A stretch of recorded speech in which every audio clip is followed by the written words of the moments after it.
আগের ব্লগে আপনারা নিশ্চয়ই দেখেছেন যে গত 26শে ফেব্রুয়ারি আমরা গেছিলাম মা তারা দর্শনে।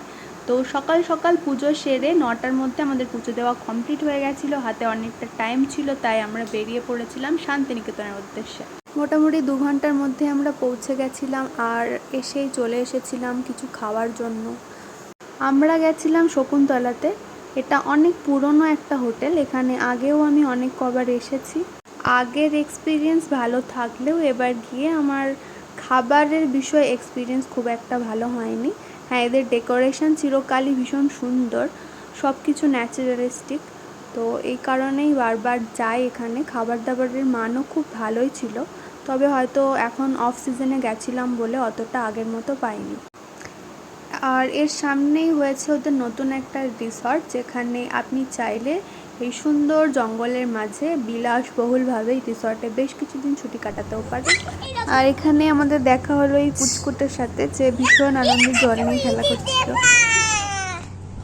তো এরপর কিছু ছবি তুলে ভিডিও ক্লিপস নিয়ে আমরা গেছিলাম হাটে, টুকটাক জিনিসপত্র কিনলাম এবং দেখলাম কালেকশান ভীষণই ভালো ছিল। সবসময় ভালোই থাকে অবশ্য, তবে বোধহয় অফ সিজনে দামগুলো অনেকটাই কম থাকে। পৌষ মেলা বা হাট বারে গেলে ওরা যে পরিমাণে দামটা বলে সেই তুলনায় দেখলাম এদিন সব জিনিসেরই দাম ভীষণ কমই বলছিল। তো এই শাড়ি দুটো তো আমার ভীষণ পছন্দ হয়েছিল, কিন্তু কিছু করার নেই।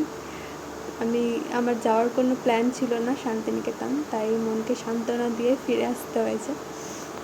ও আর হ্যাঁ, একটা কথা তো বলাই হয়নি, আপনারা শান্তিনিকেতন গেছেন সোনাঝুরিতে, অথচ এনাদের সাথে নাচই করেননি। তাহলে তো আপনাদের পুরো শান্তিনিকেতন ঘোরাই ব্যর্থ। তাই আমাদের ঘোরা যেতে ব্যর্থ না হয় আমরা চলে এসেছিলাম নাচ করার জন্য। তো চলুন দেখে দিই।